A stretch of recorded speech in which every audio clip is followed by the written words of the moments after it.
Hi everyone, hello. My name is Anchal Arora and I welcome you all to my YouTube channel, The Chem Squad.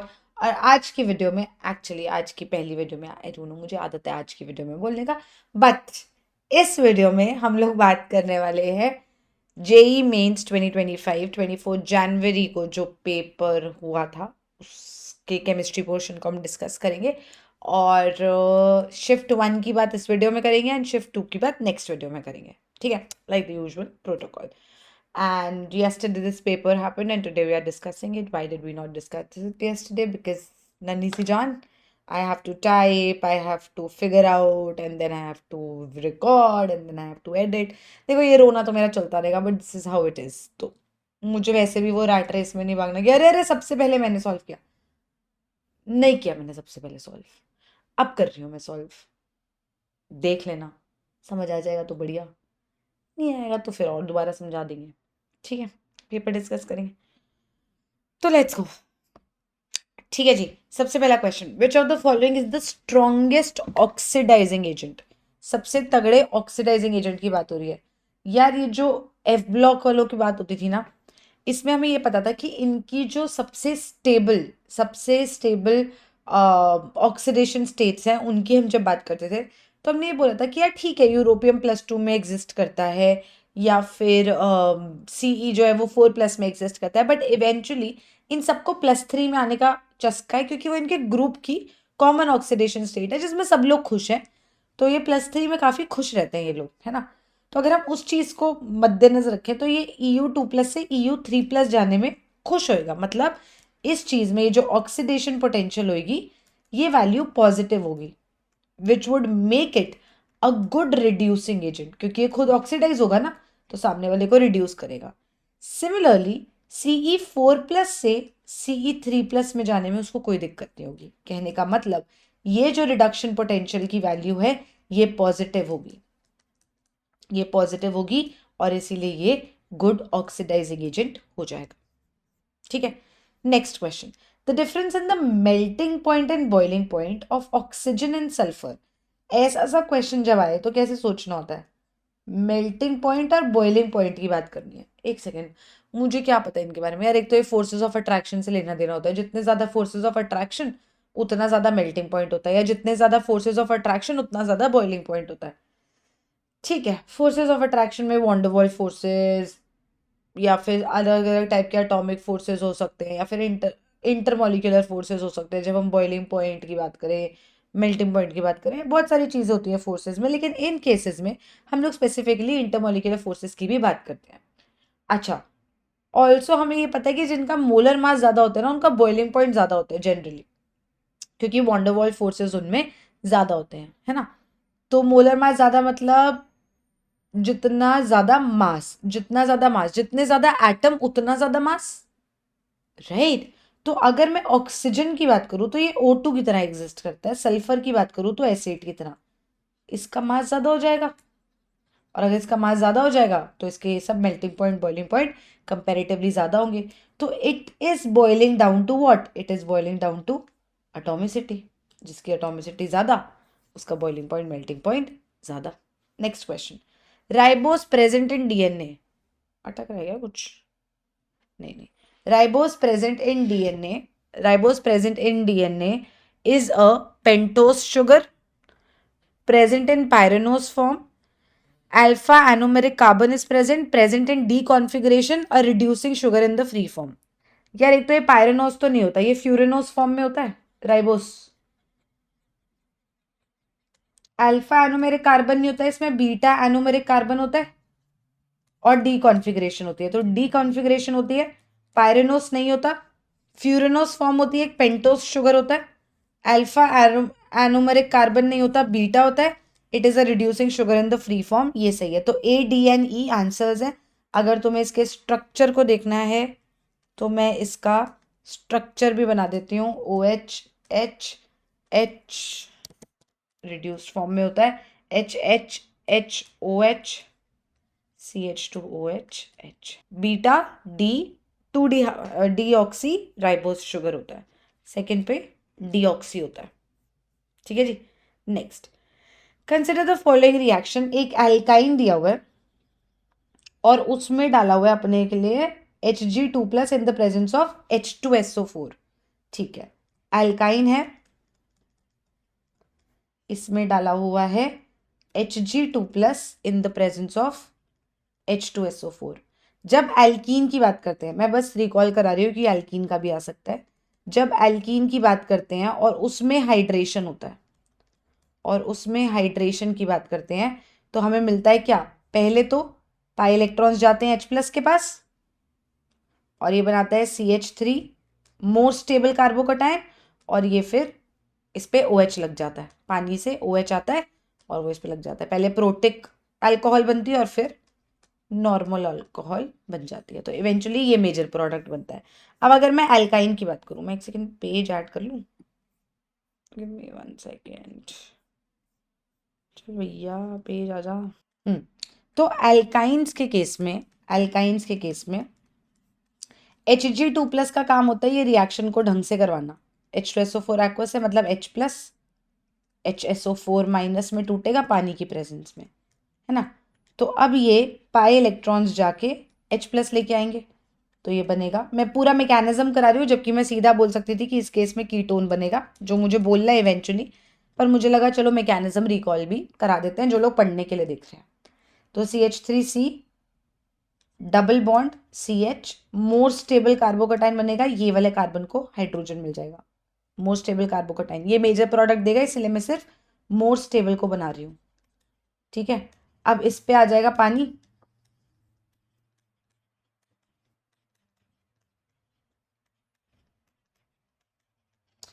पर oxygen 3 bond बना रहे तो उस पर positive, तो ये H+ निकल जाएगा, दूसरा पानी का मॉलिक्यूल आके ये H+ ले लेगा, उड़ा दे रही हूँ मैं। तो ये पहले ये फॉर्म बनेगी जो एक इनॉल फॉर्म है, एसिडिक मीडियम है, टॉटोमराइज करा दो इसको, टॉटोमराइज होके ये बन जाएगी मोर स्टेबल कीटो फॉर्म, टॉटोमराइज होके ये मोर स्टेबल कीटो फॉर्म बन जाएगी। अगर तुमने ऐसे नहीं पढ़ा और तुमने ऐसे पढ़ा हुआ है कि नहीं मैम हमने तो ये पढ़ा हुआ है कि इसको फिर से H+ दे दो यार, कोई दिक्कत नहीं है उसमें भी, मोर स्टेबल कार्बोकटाइन ये बना देना। ठीक है, फिर इसमें दोबारा से पानी डाल देना और नेक्स्ट स्टेप में H+ निकाल देना बाद में, तो ये बन जाएगा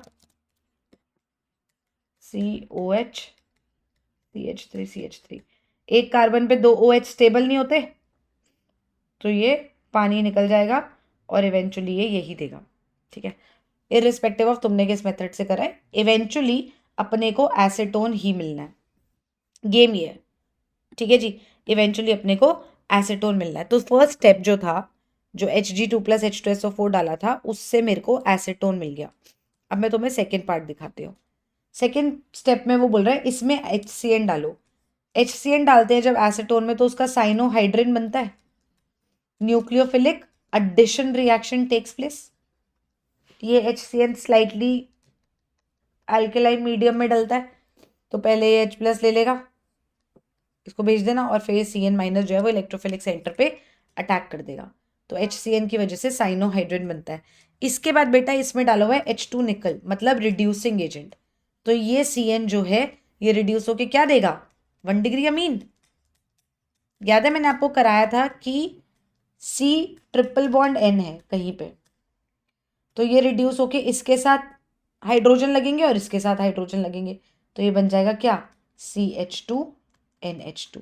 और अगर यही साइनाइड होता, आइसोसाइनाइड होता, तो ये रिड्यूस होके क्या देता है, ये NHCH3, इवेंचुअली 2 डिग्री अमीन बनाता है ये। तो इसको मैंने रिड्यूस करके ये बना दिया। ये बेटा जी मेरा आंसर आ गया, जो है option 1 I think, OH CH2CH3। ठीक है जी, next question. The most stable carbocation, carbocation गरीब किस्म का है, उसको इलेक्ट्रॉन डेंसिटी चाहिए, तो उसको जितनी इलेक्ट्रॉन डेंसिटी मिलेगी वो उतना स्टेबल होगा। मतलब अगर कोई इसको इलेक्ट्रॉन डेंसिटी दे रहा है तो वो उसको स्टेबलाइज करेगा, कोई इससे इलेक्ट्रॉन डेंसिटी खींच रहा है तो वो इसको अनस्टेबल करेगा, तो मुझे इसको स्टेबलाइज करना है ना। तो अब ये देखो, पॉजिटिव कॉन्जुगेशन में पाई इलेक्ट्रॉन्स है, वो जाएंगे मदद करने, कराया हुआ सब कुछ, स्टेबिलिटी में GOC में ये सब किया हुआ है हमने साथ में, तो ये पाई इलेक्ट्रॉन्स इसको स्टेबल कराने आएंगे। जब वो इसको स्टेबल कराने आएंगे तो ये बन जाएगा CH2 जिस कार्बन से दूर इलेक्ट्रॉन गए उस पे बेटा पॉजिटिव चार्ज, ठीक है। अब दोबारा ध्यान से देखो, पॉजिटिव की ऑल्टरनेट में लोन पेयर है जो इसको मदद करेंगे फिर से, तो ये एक्सटेंडेड मदद हो रही है इसकी। पहले ये हुआ, फिर क्या होगा,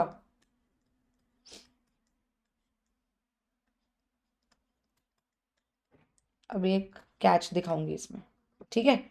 रेजोनेटिंग स्ट्रक्चर ये भी बन सकता है। यहां पे क्या होगा, ये मदद करेंगे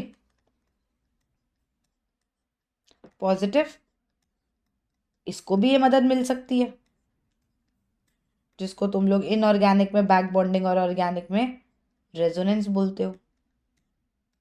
प्लस आर इफेक्ट से इसको भी ये मदद मिल सकती है, तो यहाँ पे भी इतनी रेजोनेंस हो गई। यहाँ पे जो लोन पेयर है वो इससे ऑल्टरनेट नहीं है, जबकि वो दूर है, दूर है तो रेजोनेंस इफेक्ट लग ही नहीं सकता, तो इसको यहाँ पे क्या लगेगा, माइनस आई इफेक्ट। तो ये तो बर्बाद कर रहा है, और अगर बर्बाद कर रहा है तो ये हमारा आंसर नहीं हो सकता। इसमें CH2 पॉजिटिव के साथ वाले कार्बन पे 2 अल्फा हाइड्रोजन है, तो कुछ हाइपर कॉन्जुगेशन मिलेगी, पर हमें ये पता है कि रेजोनेंस जो है वो बेटर हेल्प करेगा as compare to hyperconjugation, तो हम इसको भी अपना आंसर नहीं मानेंगे। अब आते हैं हम इन दो केसेस में। दोनों ही केसेस में मुझे दिख रहा है कि यार पाई इलेक्ट्रॉन्स पहले मदद कर रहे हैं, फिर ऑक्सीजन के लोन पेयर मदद कर रहे हैं, तो एक्सटेंडेड कॉन्जुगेशन दोनों में है मैम, और एक जैसी एक्सटेंडेड दिख रही है। पर इसमें अब मैं आगे कैसे सोचूं, ध्यान से देखो, ध्यान से, ये ऑक्सीजन के बाजू में कौन है और ये ऑक्सीजन के बाजू में कौन है, मैम इंडक्टिव नहीं, नहीं, दोबारा ध्यान से देखो, इसके जो लोन पेयर है, इसके जो लोन पेयर है, जो हम कह रहे हैं कि यहां मदद करने जाएंगे, यार उनकी तो यहां भी ड्यूटी है ना, क्रॉस नहीं हो जाएगा यहाँ पे, जिसकी ड्यूटी यहां है उसकी ड्यूटी यहां भी है, तो ये इसको यहां भी रेजोनेंस में इन्वॉल्व होना है, तो जितने अच्छे से ये लोन पेयर रेजोनेंस में इन्वॉल्व हो पाएंगे, क्योंकि ये पूरी तरह से उसकी हेल्प कर रहे हैं, उतने अच्छे से ये लोन पेयर नहीं हो पाएंगे ना। जितने अच्छे से ये लोन पेयर रेजोनेंस में इन्वॉल्व हो पाएंगे, उतने अच्छे से ये लोन पेयर नहीं हो पाएंगे, देयरफॉर ये ज्यादा स्टेबल है, क्योंकि इस भाई साहब को तो दोनों जगह हेल्प करनी थी। दिख गया कैच, ठीक है।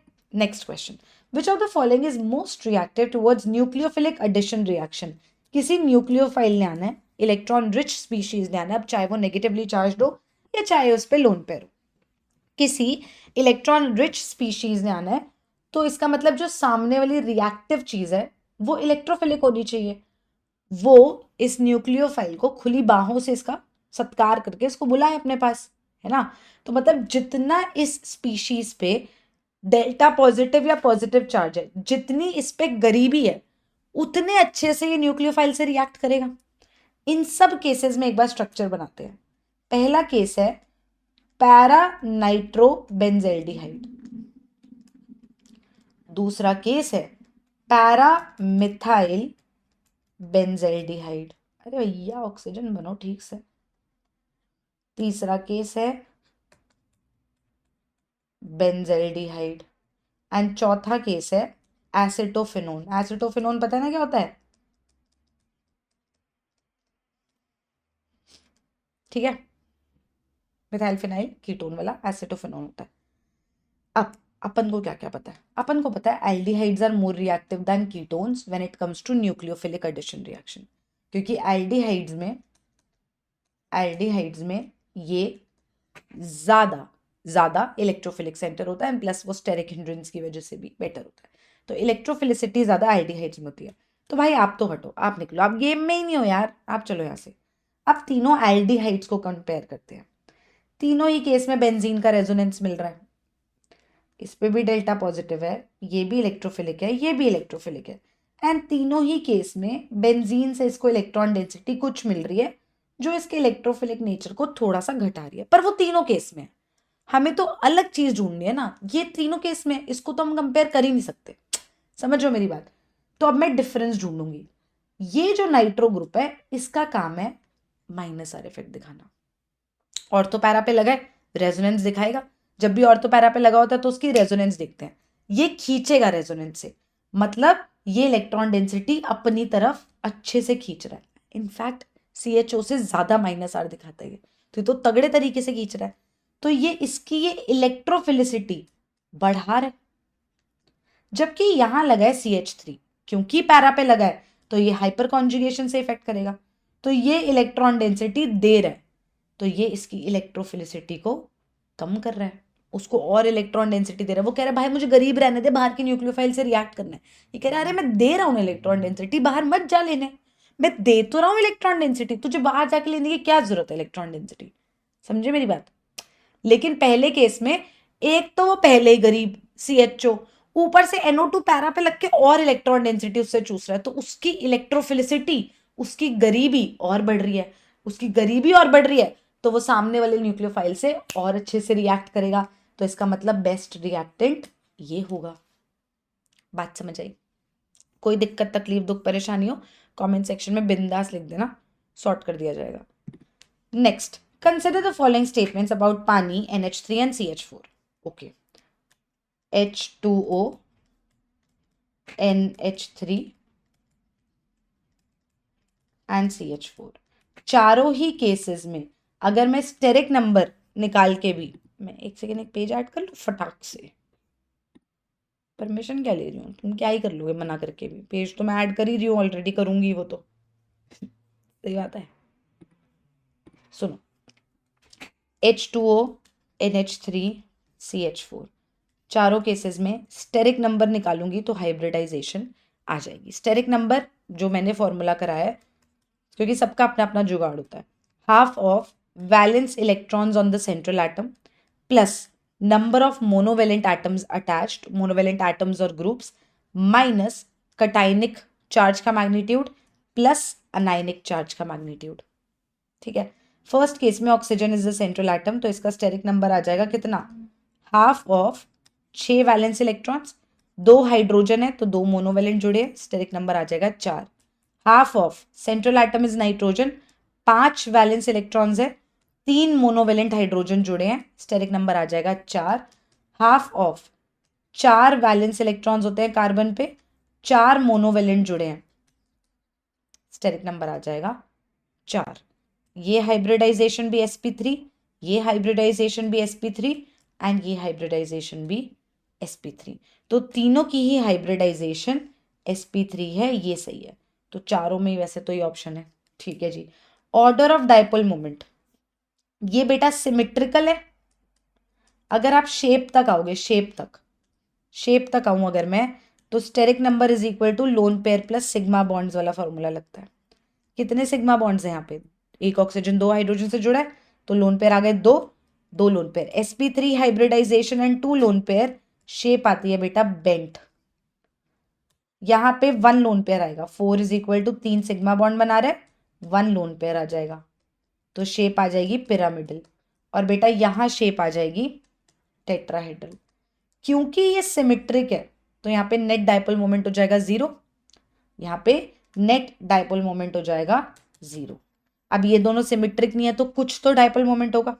In case of ammonia net dipole moment इस डायरेक्शन में होगा towards the lone pair. In case of पानी ऑल्सो, इसका डायपोल इधर, इसका डायपोल इधर, नेट अब ऊपर की तरफ होगा। इसका डायपोल मोमेंट सबसे ज्यादा होता है तीनों के केस में से, तो सबसे ज्यादा पानी का, फिर NH3 का, फिर CH4 का, क्योंकि CH4 का तो 0 है, तो A तो सही है, B भी सही है। NH3 इन पानी इज बेसिक इन नेचर, हाँ ये हमने इक्विलिब्रियम में पढ़ा है जब हम ब्रॉन्स्टेड बेसिस की बात कर रहे थे, इक्विलिब्रियम वाली वीडियोस में है ये, तब हमने पढ़ा था कि यार ये ना पानी से उसका H+ ले लेता है, तो ये बेस की तरह एक्ट करता है। NH3 and H2O are Bronsted Lowry acids and base, नहीं, अगर ये बेस है तो इसके कॉरेस्पॉन्डिंग कॉन्जुगेट एसिड तो NH4+ है, पानी थोड़ी है। तो ये वाली बात थोड़ी सी गलत हो गई, बॉन्ड एंगल की बात करें तो VSEPR थ्योरी लगाएंगे। यहाँ पे दोस्त सब हर केस में सबसे पहले हाइब्रिडाइजेशन देखते हैं, तीनों की हाइब्रिडाइजेशन सेम है। अगर हाइब्रिडाइजेशन सेम आई तो फिर हम देखते हैं लोन पेयर कहाँ ज्यादा है, जहां लोन पेयर ज्यादा होंगे वहां रिपल्शन ज्यादा होंगी, वहां lone pair bond pair repulsion ज्यादा होगी, तो जहां लोन पेयर ज्यादा है वो बॉन्ड्स को दबाएंगे और बॉन्ड्स पास पास आते जाएंगे, क्योंकि वो लोन पेयर जो है वो ऊपर से उसको दबा रहे हैं, तो वो ऐसे ना होने की बजाय पास पास हो जाएंगे और बॉन्ड एंगल कम हो जाएगा। तो सबसे कम बॉन्ड एंगल H2O में होगा, फिर NH3 में, और सबसे ज्यादा होगा CH4 में। बिल्कुल सही बात है, ये वैल्यूज ही दे दी उसने एनसीईआरटी के। ठीक है जी, next question. Which of the following is most reactive, इधर से मुझे दिख क्यों नहीं रहा इस बार स्क्रीन पे ठीक से। विच of the following is most reactive towards aqueous HBR. Aqueous HBR है मतलब पानी में एचबीआर टूटेगा एच प्लस और बी आर माइनस में, एच प्लस और बी आर माइनस में तोड़ दिया मैंने इसको। तो इनमें से सबसे ज्यादा रिएक्टिव कौन सी एल्कीन होगी। एच प्लस को जाना है, अगर वो एच प्लस लेने जाएंगे पाई इलेक्ट्रॉन्स, तो अगर एक एल्कीन है मानो, ये एल्कीन ले रही हूँ, ठीक है, सिंपल से सिखा रही हूँ, रिवाइज करा रही हूँ जो पढ़ रहे हैं। तो या तो ये ऐसे प्लस माइनस में टूटे और ये जाके एच प्लस ले आए, या तो ये ऐसे माइनस प्लस में टूटे और ये जाके एच प्लस ले आए। फिर हम मोस्ट स्टेबल कार्बोकटाइन देखते हैं। अब यहाँ तो ये सिमेट्रिकल है तो दोनों ही में से कुछ भी हो जाएगा, तो कार्बोकटाइन बनना है इवेंचुअली, है ना।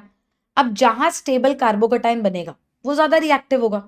स्टेबिलिटी ऑफ इंटरमीडिएट्स पे तो सब कुछ टिका हुआ है कि कौन मेजर प्रोडक्ट होगा कौन माइनर होगा, ये सब इंटरमीडिएट से होते हुए जाता है। जहां स्टेबल इंटरमीडिएट बनेगा उस डायरेक्शन में रिएक्शन जाना प्रेफर करेगा।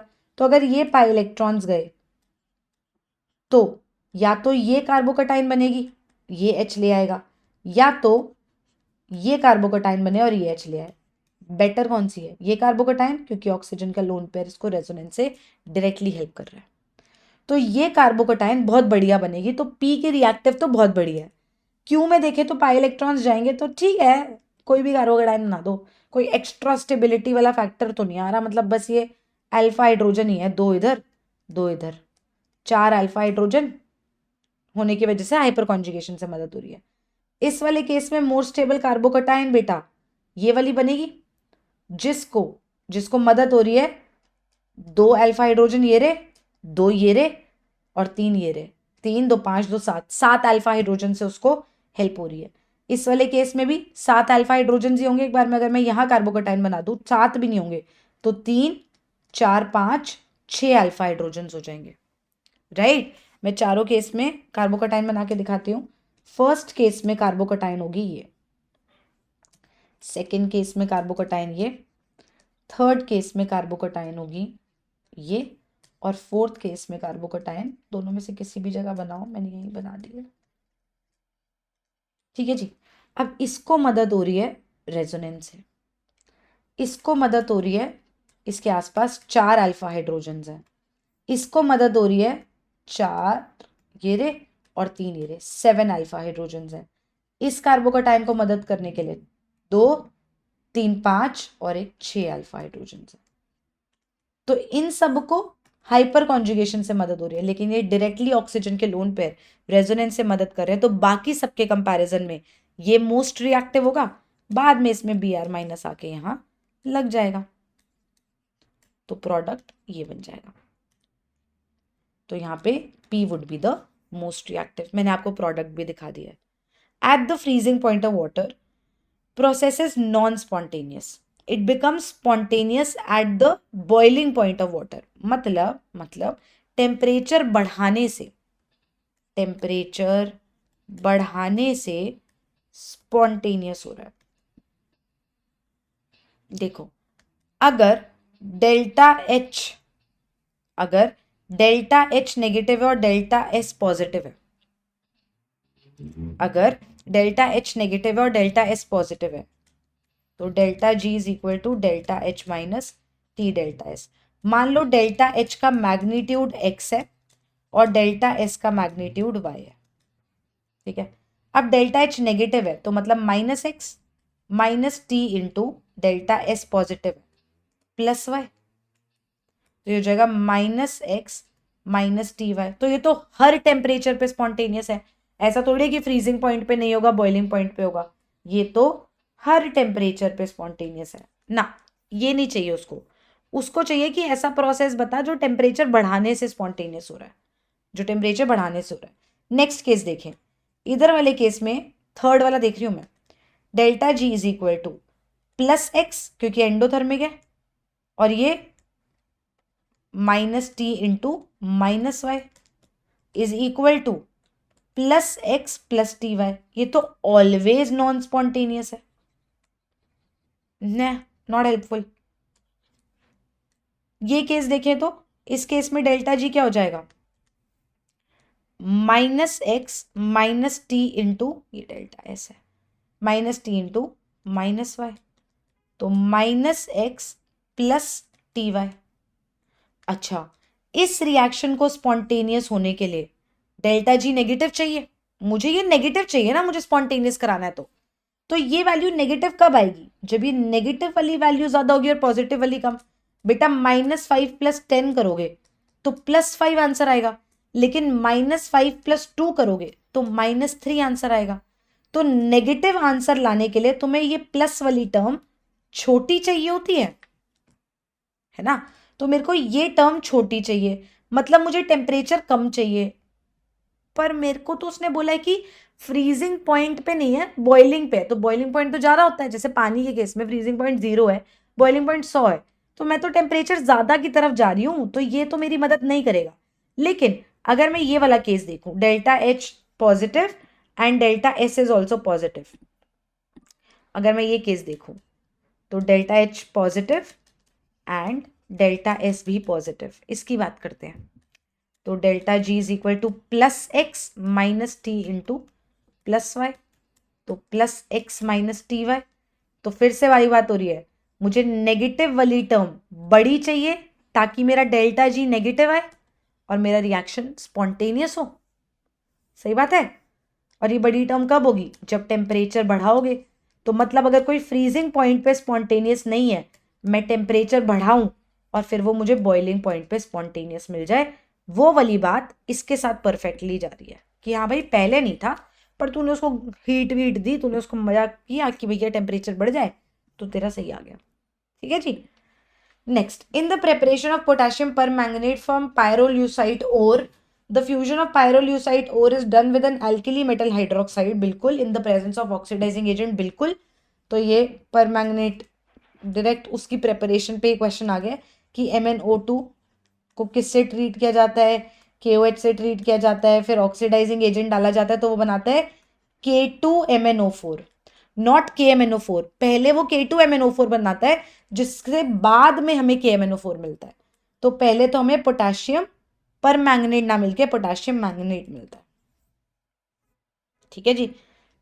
Next, Dumas method is used for the estimation of nitrogen. In Dumas method, nitrogen present in the compound is converted to ammonium sulfate. हाँ जी, दो मेथड्स होते थे नाइट्रोजन के एस्टिमेशन के, ड्यूमास मेथड और जेल्डाल्स मेथड। ठीक है, ये जो स्टेटमेंट 2 दी है, ये तो जेल्डाल्स मेथड वाली दी है। ड्यूमा में याद है क्या होता था, ड्यूमा में हम उसको कॉपर ऑक्साइड से ट्रीट करते थे, और ये कॉपर ऑक्साइड ऑक्सीडाइजिंग एजेंट की तरह एक्ट करता था, जो फिर हेल्प करता था सारी नाइट्रोजन को N2 में कन्वर्ट करने के लिए, और ये N2 को फिर हम मेजर करते थे, याद है। फिर वो P1V1/T1 is equal to P2V2/T2 निकालते थे, और नाइट्रोजन कितनी है वो निकालते थे जब क्वांटिटेटिवली करते थे। ठीक है जी।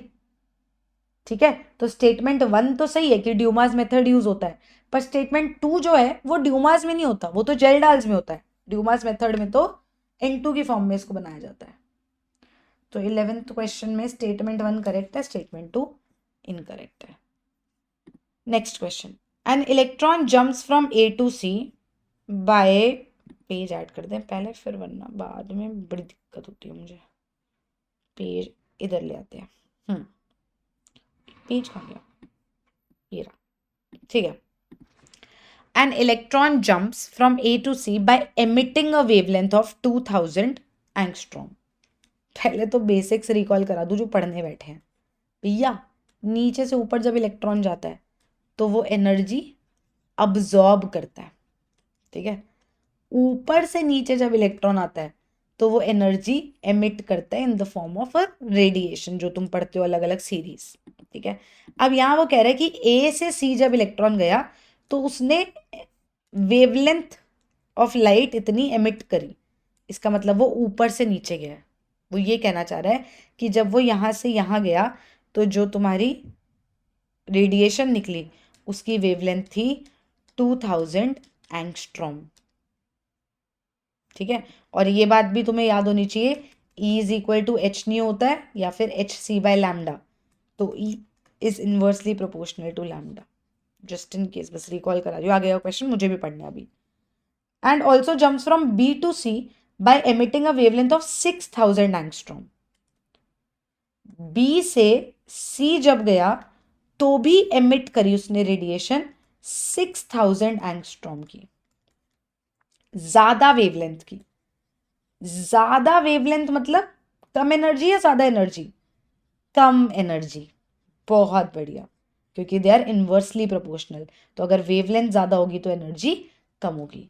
ठीक है, तो मतलब ए से सी जाने में ज्यादा एनर्जी की रेडिएशन एमिट करी और बी से सी जाने में कम एनर्जी की रेडिएशन एमिट करी। Are we on the same page? वहां पे हमें ये बात समझ आई।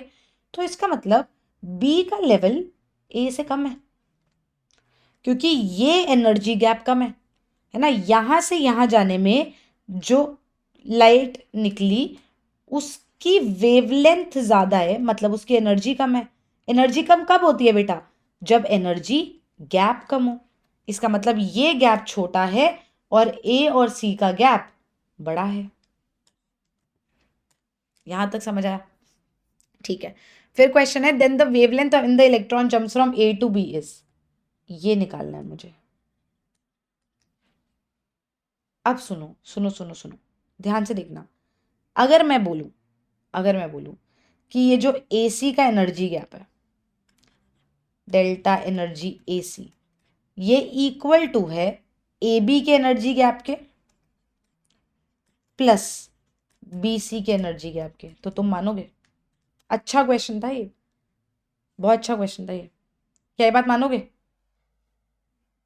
ठीक है, क्योंकि इसमें एमिशन की बात आ गई, इसमें वेवलेंथ वर्सेस एनर्जी की बात आ गई, और इसमें फिर उसके बाद तुम एनर्जीज को ऐड कर रहे हो ऐसे। तो AC गैप जो है वो इन दोनों का सम है। AC को कैसे लिखेंगे? HC by lambda AC is equal to HC by lambda जो AB ट्रांजिशन में होगा प्लस HC बाय लैम्डा जो B और C की ट्रांजिशन में होगा। HC काट दूं तो मतलब 1 अपॉन लैम्डा जो AC ट्रांजिशन में निकला is equal to 1 upon lambda AB plus 1 upon lambda BC। ये हमें पता है और ये हमें पता है। AC वाला कितना है? 2000 और BC वाला कितना है? 6000। एंगस्ट्रॉम में ही बात कर रहे हैं, ठीक है।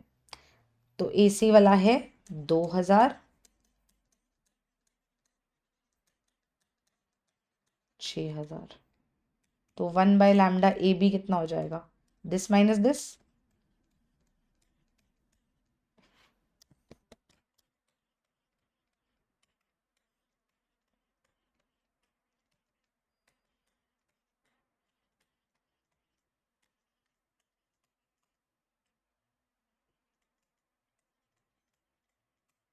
रेसिप्रोकल ले लिया तो 3000 एंगस्ट्रॉम आंसर आ जाएगा यहाँ पे, विच इज ऑप्शन 2।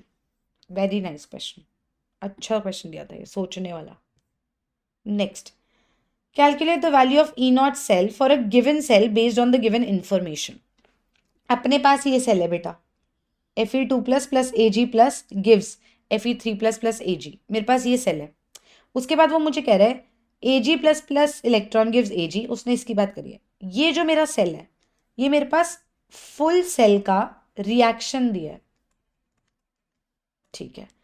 मैं बस ये सोच रही हूँ at the top of my head, अभी मेरे को ऐसा लग रहा है कि मैं ये सोचूं, तो मैं सोच रही हूँ कि क्या मैं हाफ सेल रिएक्शंस लिख सकती हूँ इसको देख के? Half cell reactions. मुझे फुल रिएक्शन दिया हुआ है Fe2 प्लस से Fe2 प्लस से Fe3 प्लस और Ag प्लस Ag, ठीक है। Fe2 plus plus Ag plus gives Fe3 plus plus Ag, ठीक है। Fe2 प्लस से Fe3 प्लस ऑक्सीडेशन हो रहा है, पॉजिटिव ऑक्सीडेशन स्टेट बढ़ रही है, और इसमें ये रिडक्शन हो रहा है, ठीक है। तो मुझे पता है कि एट एनोड हमेशा ऑक्सीडेशन होता है, तो एट एनोड गेम चल रही है ऑक्सीडेशन की, एट कैथोड गेम चल रही है। मैं बस तुम्हें समझा रही हूँ, पेपर में इतना थोड़ी लिखते हैं। और फिर हमारे पास ये फुल सेल रिएक्शन आ रहा है, ठीक है। मैम इसका ई नॉट सेल निकालना है, फुल सेल है, तो मैम सीधा E nought cathode minus E nought anode करो ना। तो मैं बोलूँगी यार बिल्कुल कर सकते हैं अगर दोनों की रिडक्शन पोटेंशियल दी है। कहने का मतलब अगर मुझे E not a G plus से A G minus E not F E three plus से एफ ई टू प्लस दिया हो तो मैं बिल्कुल कर सकती हूँ यार, कैथोड माइनस एनोड, कोई दिक्कत नहीं है मुझे, मेरे को क्या प्रॉब्लम है ये रिएक्शन लगाने में। पर गेम ये है कि उसने मुझे ये वाली वैल्यू तो दी है, उसने मुझे ई नॉट कैथोड तो दिया है एक्स वोल्ट, पर वो मुझे E not F E three plus से एफ ई दिया, एफ ई टू प्लस दिया ही नहीं है। इंस्टेड उसने मुझे दो रिएक्शंस दिए हैं कि भाई एफ ई टू प्लस से एफ ई वाला रिएक्शन ले ले और एफ ई थ्री प्लस से एफ ई वाला रिएक्शन ले ले। तो पता है वो यहाँ पे वो क्या करवा रहा है, जो हमने इलेक्ट्रोकेमिस्ट्री में ऐसे क्वेश्चंस नहीं करे हुए कि अभी तुम्हें फुल सेल नहीं दिया हुआ, तुम्हें हाफ सेल्स दिए हुए हैं और तुम्हें बोला कि चल इसके अकॉर्डिंग इनकी रिडक्शन पोटेंशियल निकाल, तेरे को ए टू भी दिया हुआ है और बी टू सी दिया हुआ है और तुम्हें बोला ए टू सी वाला बताओ। ऐसे वाले क्वेश्चन जो हमने किए थे वही क्वेश्चन है, बस ये वही चीज है, पूछने का तरीका अलग है, पूछने का तरीका अलग है। तो यहाँ पे मुझे क्या दिया हुआ है, मेरे को दिया हुआ है कि यार अगर तू एफ ई टू प्लस, तो इसकी वैल्यू है, I just tell you the value, इसकी वैल्यू है y और नेक्स्ट वाले की है z।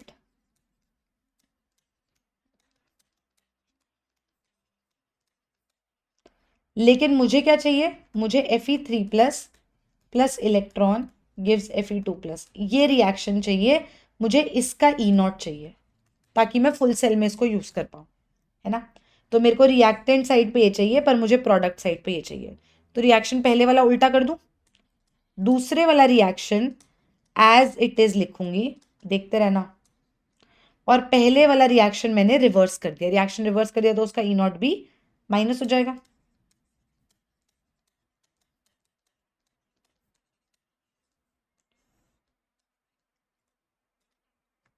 ठीक है जी। अब ये कट जाएगा, मुझे फुल पूरा रिएक्शन मिल गया जो मुझे चाहिए, पर ये अभी भी फुल सेल नहीं है। तो मैं क्या नहीं कर सकती, मैं डायरेक्टली ये नहीं लिख सकती कि z माइनस वाई है, ना ना ना ना, डेल्टा जी, डेल्टा जी। तो डेल्टा जी फुल सेल का क्या हो जाएगा, तो delta G total is equal to one plus two वाला होगा, इसमें फुल का कितना हो जाएगा minus F into E not F E three plus two F E two plus, right, is equal to minus three F Z plus दूसरे का delta G naught minus two F into minus Y. सही है, तो ये हो जाएगा minus F into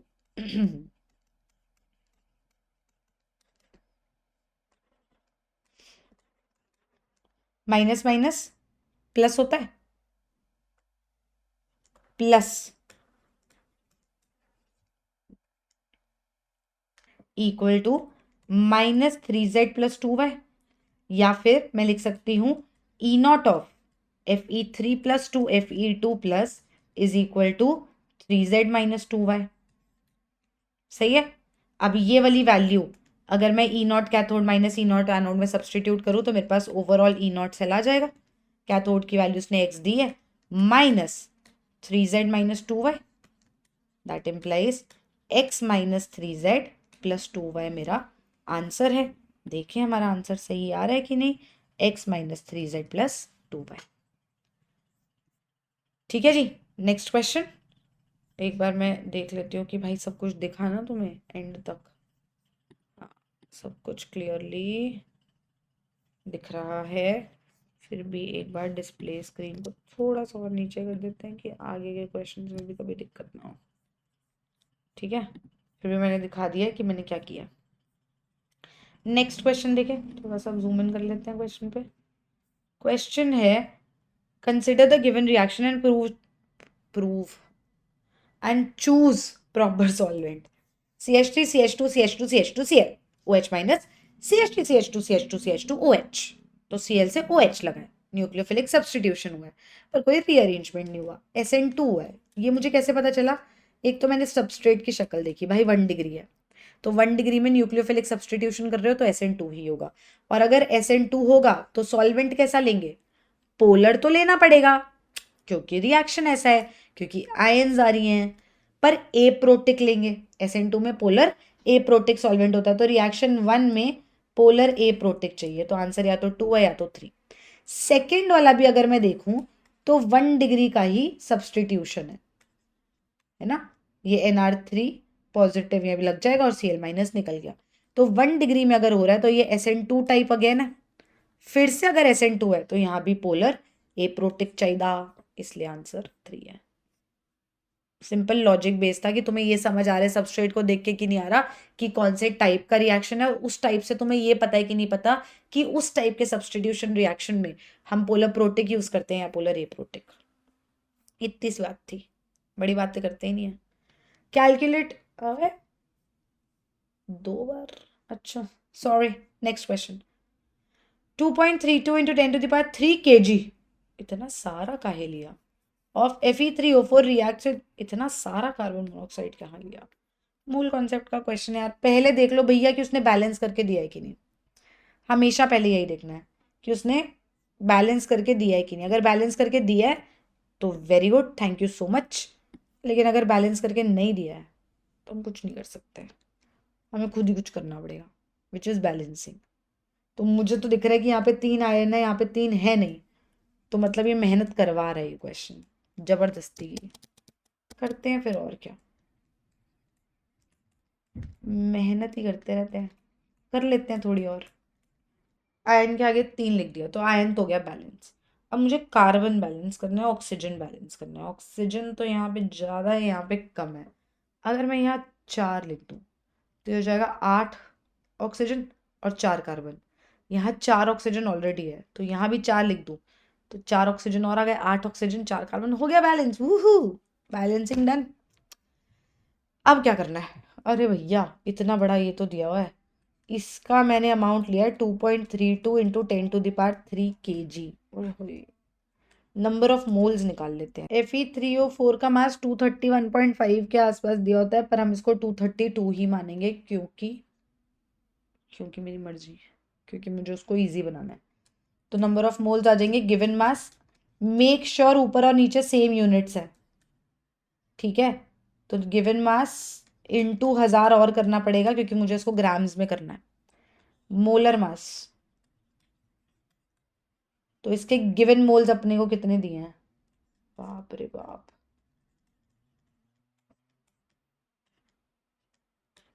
10⁻⁴ moles इसके हैं, ठीक है। कार्बन मोनोऑक्साइड अपने को दिया हुआ है 2.8 इंटू 10⁻³ kg, तो number of moles of carbon monoxide आ जाएगा गिवन मास इन ग्राम्स, मतलब 1000 से मल्टीप्लाई करना है, divided by molar mass. Molar mass कितना होता है इसका, 28 ग्राम पर मोल।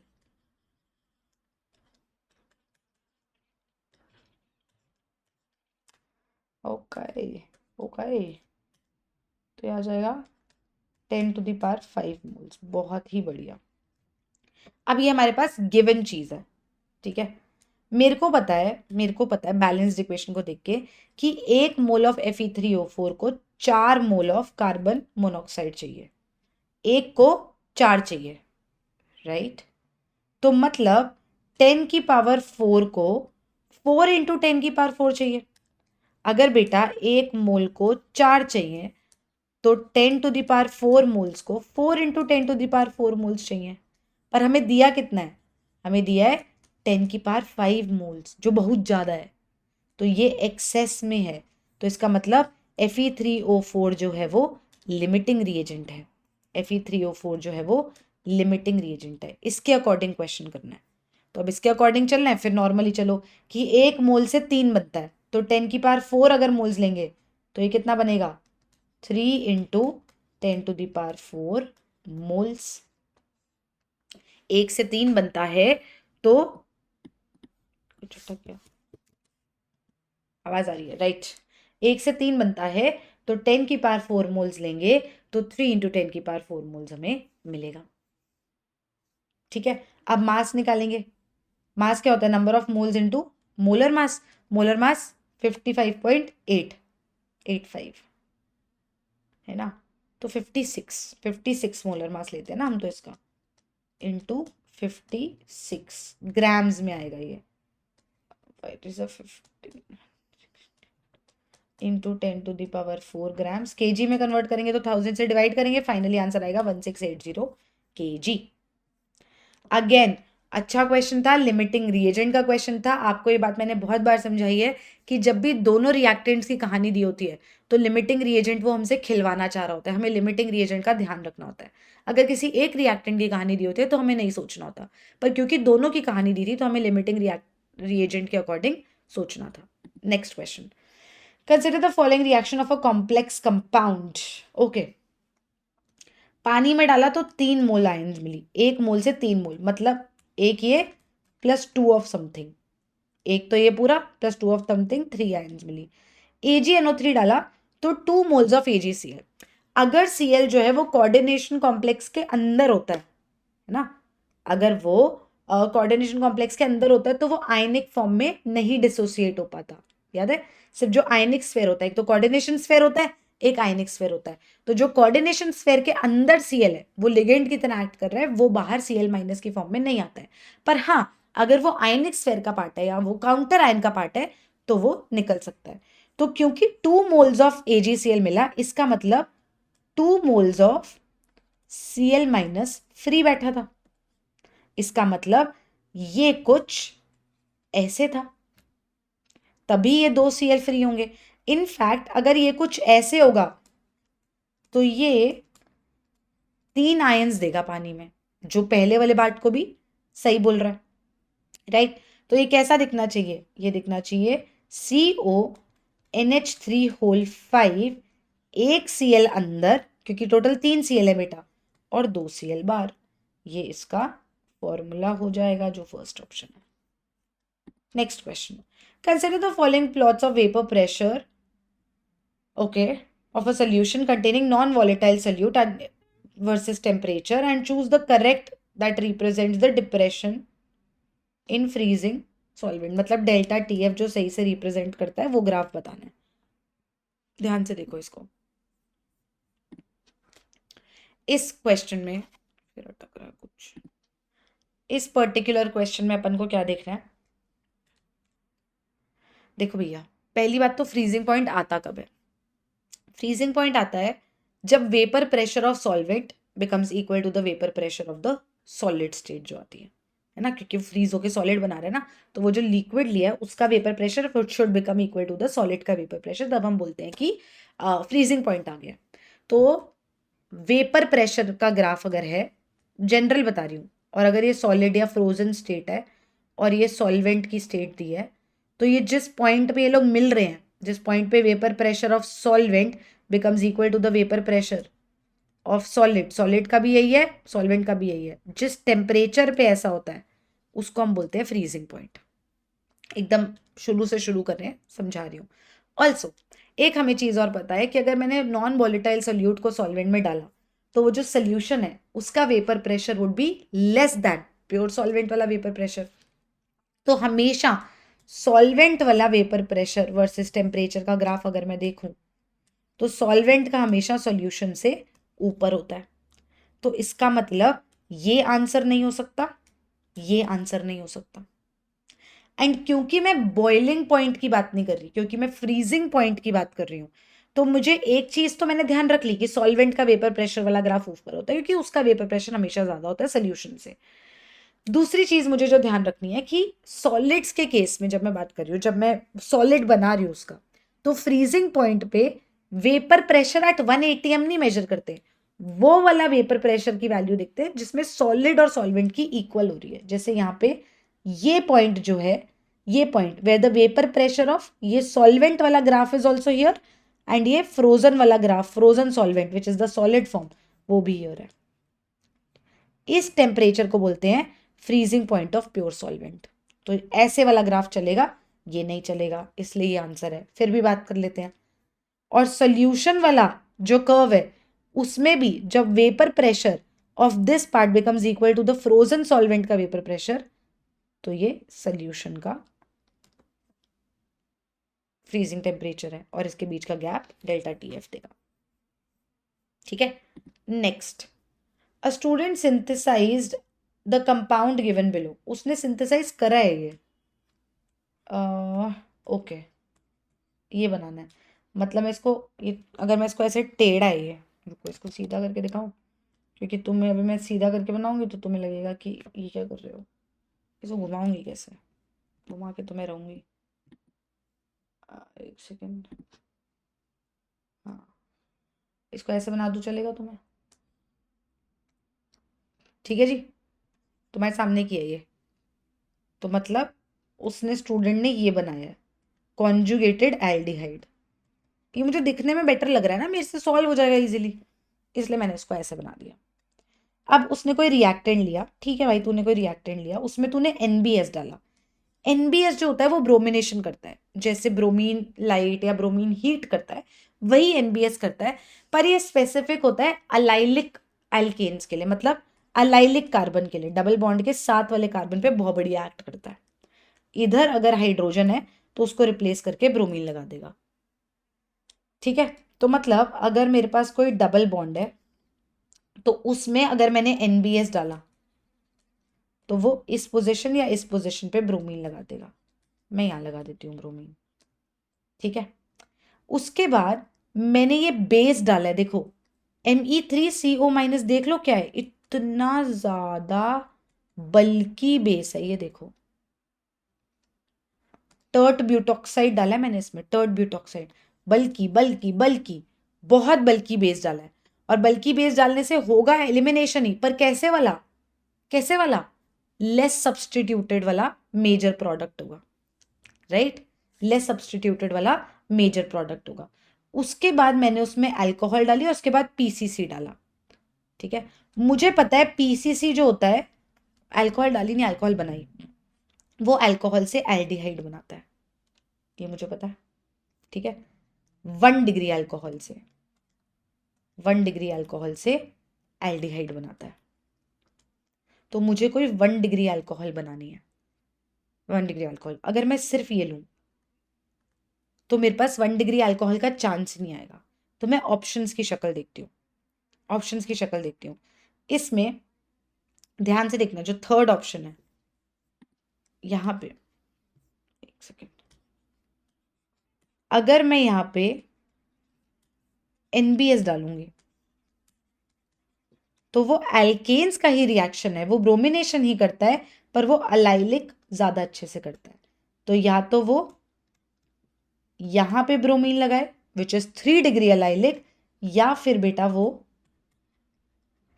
यहां पे ब्रोमीन लगाए विच इज 2 डिग्री अलाइलिक, तो ये जो है ये स्टेबल है, तो ये मेजर बनेगा, तो हम मेजर से ही डील करते हैं, हम माइनर को हटा देंगे, हम बोलेंगे ठीक है भैया तूने ये बनाया।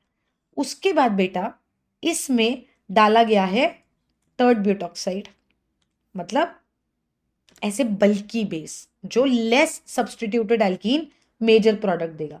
अब देखो ये अल्फा कार्बन है जिस पे ब्रोमीन लगा है, बीटा हाइड्रोजन ये भी है, तो ये जाके एल्कीन यहां बन सकता है, या फिर बीटा हाइड्रोजन ये भी है, इनमें से भी ये CH2H लिख दो, एक H चला जाए तो एल्कीन यहां बन सकता है, और ये वाला जो है ये लेस लेस स्टेबल एल्कीन होगा, तो ये बनेगा क्योंकि टर्मिनल है, terminal is less stable then internal ना, तो ये बन जाएगा एल्कीन। उसके बाद मैंने इसमें करा है हाइड्रोबोरेशन ऑक्सीडेशन, जो मेरा खराब वाला अल्कोहल मेजर प्रोडक्ट देता है, तो खराब वाला अल्कोहल, खराब वाला अल्कोहल मेजर प्रोडक्ट दे दिया। उसके बाद PCC डाला तो ऑक्सीडाइज होके ये मिल गया, तो आंसर था थर्ड। ठीक है, बाकी केसेस में ट्राई करोगे ऐसा नहीं आएगा।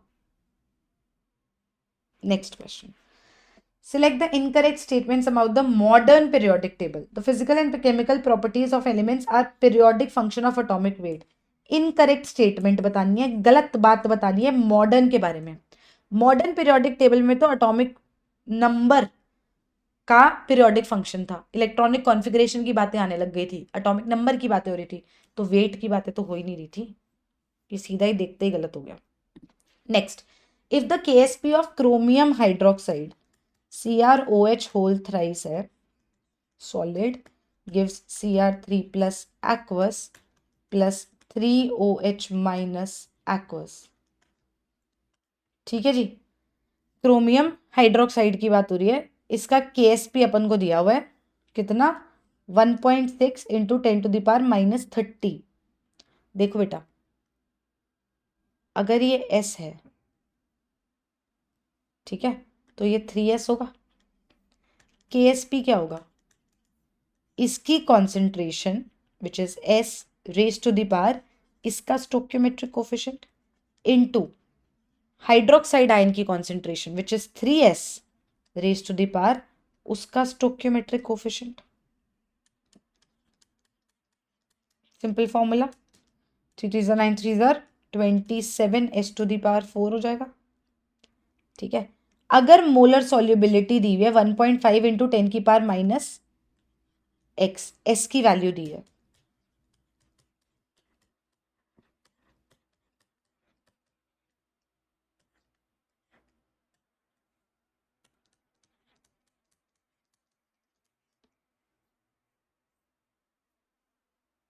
ठीक है, ठीक है। तो इस केस में हमें क्या फाइंड आउट करना है, then we have to find out what is the value of x, then we have to find out what is the value of x। Now we just have to solve this. How would we go about it? 1.6 into 10 to the power minus 30 divided by 27 is equal to 1.56 into 10 to the power minus x raised to the power 4। ठीक है, मुझे पता है कि ये 4 to the power है, तो यहाँ लाऊंगी तो इसको मुझे 1/4 करना पड़ेगा। तो I have to make sure कि ये जो 10 की पावर में है ये तो 4 से डिविजिबल हो ठीक से, है ना। 30 नहीं है, पर क्लोजेस्ट टू 30 कौन है, 32, 10 की पावर माइनस 32। तो इसका मतलब है कि मुझे यहाँ पे 100 से डिवाइड और 100 से मल्टीप्लाई कर दूँ तो तुम्हें चलेगा, कोई फर्क तो नहीं पड़ रहा इक्वेशन में। 10 टू द पावर माइनस 30 है और ये 2 है, तो 10 की पावर माइनस 32, हाँ हाँ 100 खाया नहीं मैंने, वही है, is equal to whatever. ठीक है, अच्छा, तो ये हो जाएगा 160/27 into 10 to the power minus 32 raise to the power 1/4 is equal to 1.56 into 10 to the power minus x। ठीक है, इसको सॉल्व करोगे तो ये कुछ 5.92 के आसपास आएगा। ठीक है जी, ठीक है, लेकिन मुझे ये पता है कि ये सॉल्व करके इसके आसपास ही आना चाहिए, तो ये आ जाएगा 1.56 into 10 to the power minus 8, तो मतलब x की वैल्यू कौन हो गई, 8, x की वैल्यू आ गई 8। ठीक है, समझ आएगा। Next, when x grams of benzoic acid reacts with NaHCO3, benzoic acid है, पहले तो मैं रिएक्शन लिखूँ ना भाई, क्या चल रहा है, ये है मेरे पास बेंजोइक एसिड, इसको मैंने ट्रीट किया सोडियम बाइकार्बोनेट से, तो मेरे को मिलेगा COO minus Na plus H2CO3, acid base reaction होगा, और ये H2CO3 बेटा हमें पता है क्या बनाता है, H2O प्लस CO2, तो इसका मतलब रिएक्शन हो जाएगा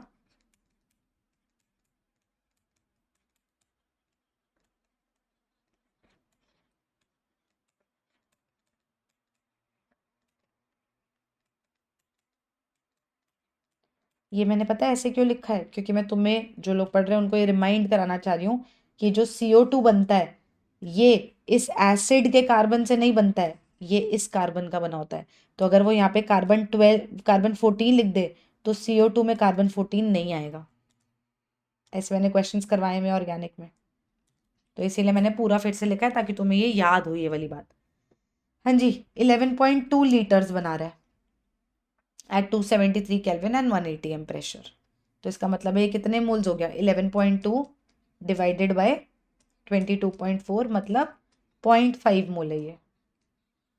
ठीक है, ये इक्वेशन बैलेंस्ड है, प्रॉपरली, खुद ही में बैलेंस्ड है ना।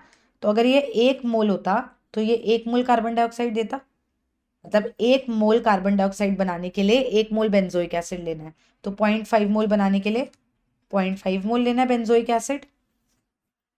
सही बात है, 0.5 मोल लेना है। बेंजोइक एसिड का मोलर मास क्या होता है 122 ग्राम्स, तो इसका मास आ जाएगा 0.5 इंटू 122 विच इज 61 ग्राम्स। ठीक है जी, so we are done with this shift 2 का पेपर। बस मैं ये रिकॉर्डिंग खत्म करके दोबारा रिकॉर्ड कर रही हूँ और फिर तुम्हें दोनों पेपर्स मिल जाएंगे आज। अच्छे से प्रैक्टिस करना, बाकी ठीक है सब कुछ। Also please subscribe to the channel if you haven't already. अगर कर लिया तो अपने दोस्तों, यारों, रिश्तेदारों, घर वालों सबसे करवा दो यार please. I will see you in the next video, bye.